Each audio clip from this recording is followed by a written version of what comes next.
अस्सलाम वालेकुम दोस्तों, उम्मीद करता हूँ कि आप सब खैरियत से हैं और MBA मैथमेटिकल सोसाइटी में आपको खुश आमदीद कहता हूँ। आज की इस वीडियो में हम क्लास 11 FSC पार्ट 1 के चैप्टर नंबर 7 की एक्सरसाइज 7.2 को स्टार्ट कर रहे हैं। तो आपसे यही रिक्वेस्ट है कि वीडियो को एंड तक ज़रूर देखिएगा ताकि इसके पहले सवाल में जो भी प्रॉब्लम्स हैं वो क्लियर हो सके। आपकी स्क्रीन के ऊपर एक्सरसाइज 7.2 का क्वेश्चन नंबर 1 डिस्प्ले है, जिसमें ये लिखा हुआ है कि इवेल्युएट द फॉलोइंग। आपको यहाँ पर 5 सवाल देखने को मिलते हैं जिसमें आपको परम्यूटेशन का फॉर्मूला लगाना है और इसको इवेल्युएट करना है, इसकी वैल्यू को फाइंड करना है। तो आइए चलते हैं इन तमाम क्वेश्चंस को तरतीब से सिंप्लीफाई करते हैं। जब आप इन क्वेश्चन को सिंप्लीफाई करते हैं तो उसके लिए आपको एक फॉर्मूला की जरूरत पड़ती है जिसमें NPR, N और R यहाँ पर आपके पास कोई नंबर होंगे लाइक 25, 2, 3 कुछ भी। तो आप इसका फॉर्मूला देख सकते हैं जो कि N factorial divided by N minus R factorial की इक्वल है। तो इस फॉर्मूला की मदद से हम उन तमाम क्वेश्चंस को सिंप्लीफाई करेंगे। तो आइए चलते हैं फर्स्ट पार्ट को सिंप्लीफाई करते हैं।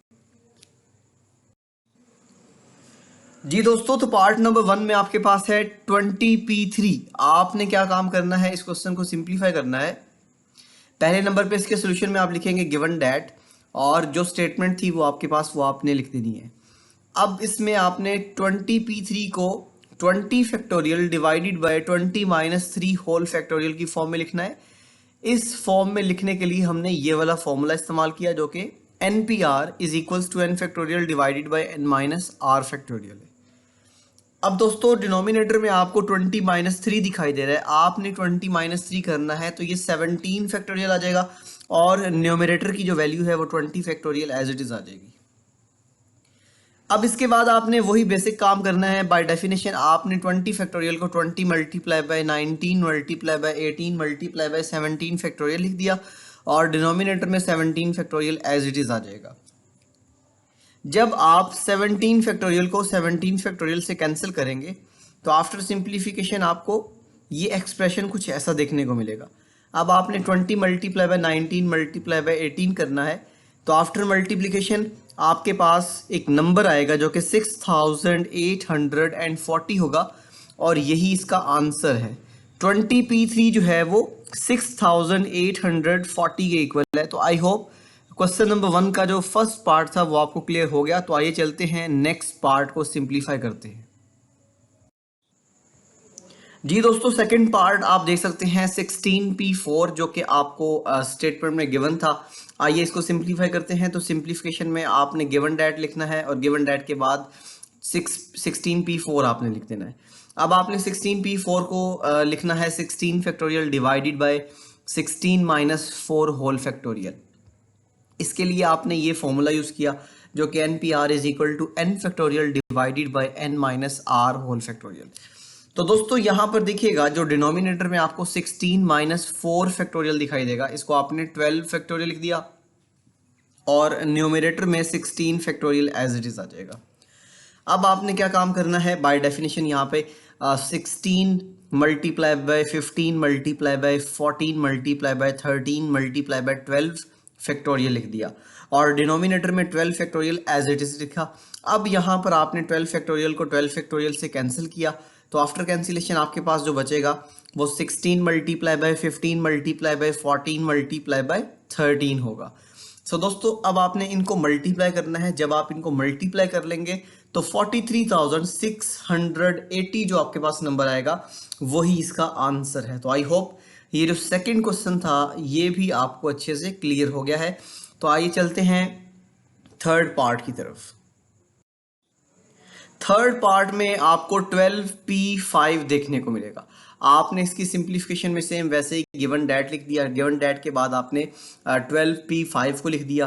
अब आप इस फॉर्मूला को अप्लाई करेंगे तो यहाँ पर 12 factorial divided by 12 minus 5 whole factorial आ जाएगा। सो दोस्तों यहाँ पर ये फॉर्मूला जो आपने अपने जहन में रखना है, इसको आपने बार बार अप्लाई करना है, तो इसलिए आपको इसको याद जरूर कर लेना है जो कि n factorial divided by n minus r whole factorial जो है वो NPR की एक्सपेंशन में लिखा हुआ है। तो यहाँ पर देख सकते हैं आप लोग 12 माइनस 5 जो है ये आपको 7 फैक्टोरियल देखने को मिलेगा और न्यूमरेटर में 12 फैक्टोरियल एज इट इज आ जाएगा। अब आपने 12 फैक्टोरियल को लिख दिया 12 multiply by 11 multiply by 10 multiply by 9 multiply by 8 multiply by 7 factorial, जो कि डिनोमिनेटर में पड़े हुए 7 फैक्टोरियल से क्या हो जाएगा, कैंसिल हो जाएगा। तो अब जो रिमेनिंग एलिमेंट्स हैं उनको आपने मल्टीप्लाई करना है। तो जब आप 12 इंटू 11 इंटू 10 इंटू 9 इंटू 8 करेंगे तो आफ्टर मल्टीप्लीकेशन आपके पास मिलेगा 95,040। ये जो नंबर है यही इसकी सिंप्लीफिकेशन है, यही इसका आंसर है। तो आई होप ये जो थर्ड पार्ट था ये भी आपको अच्छे से समझ में आ चुका है। तो आइए चलते हैं इसके फोर्थ पार्ट की तरफ और उसको सिंप्लीफाई करते हैं। जी दोस्तों, फोर्थ पार्ट में आप देख सकते हैं कि आपके पास 10p7 गिवन है। आपने इसके सॉल्यूशन में गिवन डैट लिखना है 10p7। उसके बाद आप 10p7 को बाय यूजिंग फॉर्मूला लिखेंगे 10 factorial divided by 10 minus 7 whole factorial. और यहाँ पर ये फॉर्मूला जो आपने यूज़ किया इसको लाजमी मैनेज कर दें, ताकि जो एग्जामिनर है या जो चेकर है उसको पता चल जाएगा कि इसने यहाँ पर ये प्रॉपर्टी को या फॉर्मूला को अप्लाई किया है। सो दोस्तों, यहाँ पर आप न्यूमरेटर में देखें तो 10 फैक्टोरियल आपको एज इट इज़ देखने को मिलेगा, और जब डिनोमिनेटर में आप देखेंगे तो आपको 10 माइनस 7 होल फैक्टोरियल, 10 में से 7 निकाल दें तो आपके पास क्या आएगा, 3 फैक्टोरियल आएगा। अब आपने 10 फैक्टोरियल को लिख दिया 10 multiply by 9 multiply by 8 multiply by 7 multiply by 6 multiply by 5 multiply by 4 multiply by 3 factorial, और डिनोमिनेटर में 3 फैक्टोरियल एज इट इज आ जाएगा। अब ये जो 3 फैक्टोरियल है आप इसको 3 फैक्टोरियल से क्या कर देंगे, कैंसिल कर देंगे। तो आफ्टर कैंसिलेशन आपको देखने को मिलेगा 10 multiply by 9 multiply by 8 multiply by 7 multiply by 6 multiply by 5 multiply by 4। और जब आप इन तमाम को मल्टीप्लाई कर देंगे तो आपके पास ये नंबर देखने को मिलेगा 604800, जो कि इसकी सिंपलेस्ट फॉर्म है और यही इसका आंसर है। तो आइए चलते हैं, आपको इस क्वेश्चन नंबर 1 के लास्ट पार्ट को सिंप्लीफाई करके दिखाते हैं। तो आई होप जितने भी आपने यहाँ पर अभी तक क्वेश्चन किए हैं ये आपको अच्छे से समझ में आ चुके हैं। तो आइए इस क्वेश्चन के लास्ट पार्ट को सिंप्लीफाई करते हैं। जी दोस्तों, तो लास्ट वाले क्वेश्चन में आपको 9p8 देखने को मिलेगा। सेम वही क्राइटेरिया है कि आपने इसमें गिवन डैट, जब इसको सिंप्लीफाई करना है तो ये प्रॉपर पैटर्न के मुताबिक आप इसको लेकर चलेंगे। तो 9p8 जो है तो इसको आपने फॉर्मूला के अकॉर्डिंग लिख दिया 9 factorial divided by 9 minus 8 whole factorial. So दोस्तों, अब आपने क्या काम करना है, इस 9 माइनस 8 फैक्टोरियल को आपने 1 फैक्टोरियल लिख दिया और न्यूमरेटर में 9 फैक्टोरियल आपको एज इट इज देखने को मिलेगा। अब आपने 9 फैक्टोरियल को लिख दिया 9 multiply by 8 multiply by 7 multiply by 6 multiply by 5 multiply by 4 multiply by 3 multiply by 2 multiply by 1। और डिनोमिनेटर में जो 1 है इसको आप लिखने की ज़रूरत नहीं है, तो आप ऊपर वाली जो नंबर्स हैं इन तमाम को इस फॉर्म में लिख सकते हैं। और जब आप इन तमाम नंबर्स को मल्टीप्लाई करेंगे तो आफ्टर मल्टीप्लिकेशन आपको ये नंबर देखने को मिलेगा 3,62,880, और ये जो नंबर है यही इसका आंसर है।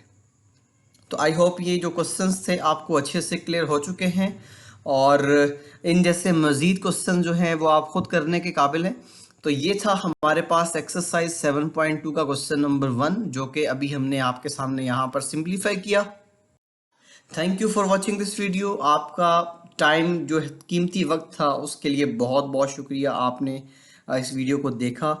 और मज़ीद वीडियोस को देखने के लिए आप इस चैनल के अंदर जो प्लेलिस्ट है उसकी तरफ मूव करें, ताकि आपको तमाम वीडियोस जो हैं वो तरतीब से मिल सकें। और जो दोस्त हमारे चैनल पर नए हैं वो चैनल को ज़रूर सब्सक्राइब कर लें, ताकि जो नई वीडियोस हैं उन तमाम की नोटिफिकेशन जो है वो आप तक ईजी से पहुंच सके। दुआ में शुमार रखिएगा अपने मेज़बान को। अल्लाह हाफिज़।